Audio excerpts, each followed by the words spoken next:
So I thought I had this great idea, make a video about all the albums that got me through the most depressing times in my life. And as I started working on it today, I realized that it's kind of tough to do because as I'm going through all these old songs and albums, it's bringing back all these old memories. I'm getting really nostalgic today. And this is a tough video to make, but let's do it because I think it could help a lot of people who might be going through tough times right now. It was 1996. I had just quit my band that I was in for most of my teenage life. I was delivering newspapers, a lot of time to be alone and thinking dark thoughts. And I remember Load came out by Metallica around the same time. So I listened to it over and over again. So every time I hear it now, I feel kind of depressed. So it's one of those Metallica albums that I kind of avoid because it came out when I was at my lowest point.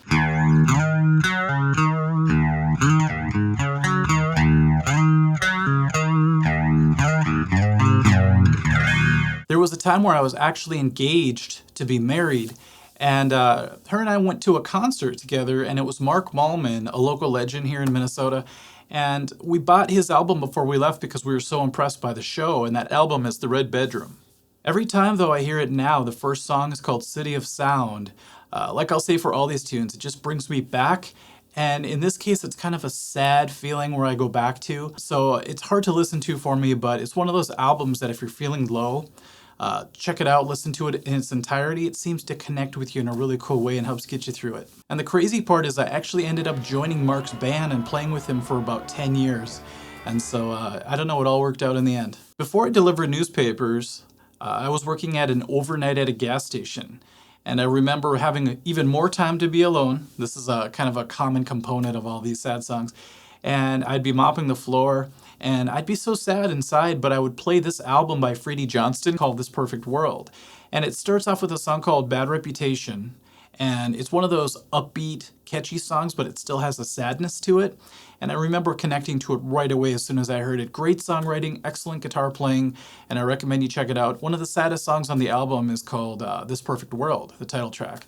But I think you're really going to dig Bad Reputation right off the bat, and the rest of the album will grow on you over time, I guarantee it. I had the chance to meet Peter Steele one time of Typo Negative. They played a club called Mirage here in Minneapolis. He was a cool guy. And after he passed away, I felt really sad inside because one of his albums in particular helped me through a very dark period of my life. And that album's called Bloody Kisses. And people are really skeptical when they first look at the cover and they see the name. They're like, what is this vampire music or whatever? But check it out. This song in particular called Christian Woman, the intro still gets me to this day. I'll try to play it here on the keyboard.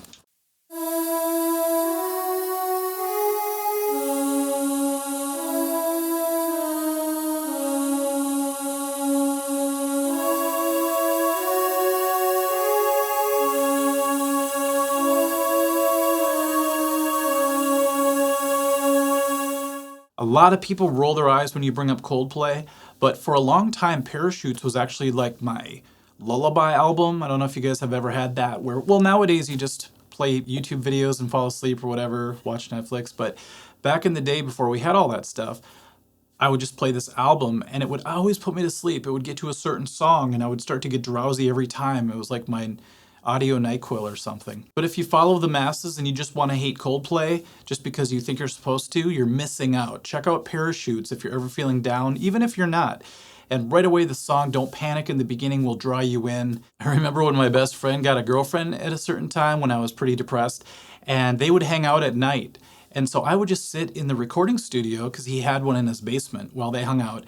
And feeling kind of lonely, so music helped me through that. And his dog would actually come in once in a while and check up on me, so that was kind of cool. But I remember listening to Enigma 3 constantly. There's something about that album that's both spacey and warm at the same time. It's kind of hard to explain. And there's this female singer who sings in different languages, and it just sounds like she's singing to you. So I think that was part of it because I was feeling kind of lonely and abandoned because now my friend had a girlfriend, so I was all by myself in the studio. I was like, well, at least I have the Enigma girl. Here's a particular melody that I love from Enigma.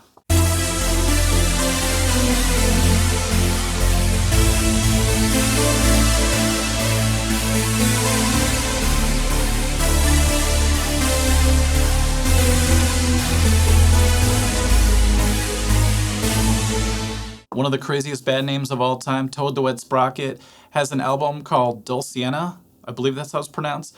But on that album is a song called Crowing. And although the entire album is great, Crowing in particular really connected with me at a time when I felt like the girl I was dating was about to ditch me. You know, you just kind of had that feeling when things are falling apart. And so Crowing was always kind of a comfort song for me at the time. And although Toad the Wet Sprocket have a lot of hit songs over the years, Crowing is still one of my favorite songs. It's the most meaningful song to me.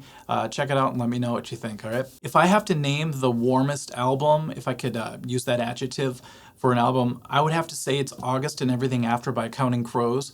When you listen to it, it's like this organic thing.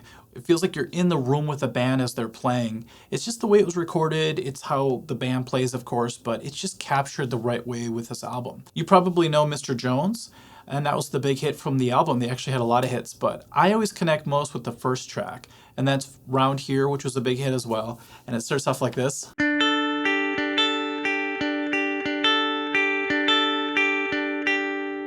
Now, sometimes you're actually angry when you're in a dark place. You're not just sad and depressed and mopey like I was a lot of the time when I was feeling down, but sometimes you get sort of angry inside. You want to lash out a little bit, and that's what Pretty Hate Machine was for me. It was that album to lash out with. This song in particular isn't the most angry song. It's more of a sad song, but Something I Can Never Have off that album is a great song if you ever feel like you're chasing after somebody and you could just never get them.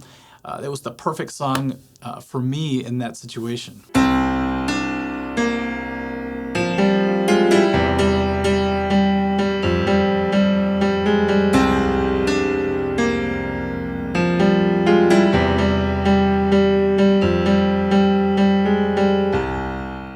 If there's one song that could bring me to my knees every single time I hear it and just rip my heart out, it's Winter by Tori Amos off of her album called Little Earthquakes.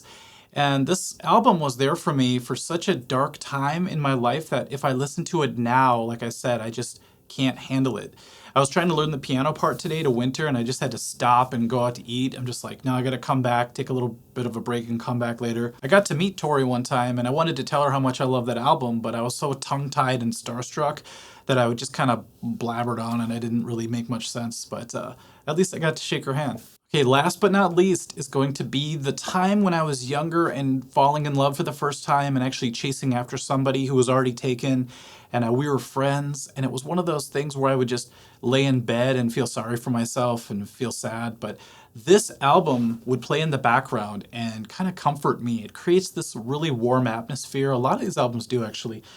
And especially Rotten Apple, the first song, the first track on this EP. Of course, Nutshell is incredible. Whale and Wasp is one of my favorite instrumentals of all time.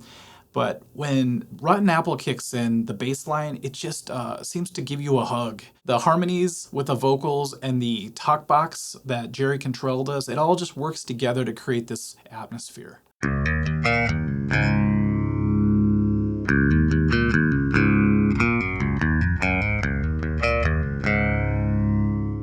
Now I have to warn you, if you're feeling down and you put on Alice in Chains' Jar of Flies, in a weird way it keeps you in that place, but you feel better as you're feeling down and sad, if that makes any sense. It's kind of like happiness within the sadness. Instead of just being sad, you actually feel like you're hanging out with somebody and being sad together. So it's worth checking out for sure. So if you guys want to leave a comment and let me know what your albums are that have gotten you through dark times, or maybe you're currently listening to during dark times, that are helping you out, because I would love to share, go back and forth a little bit.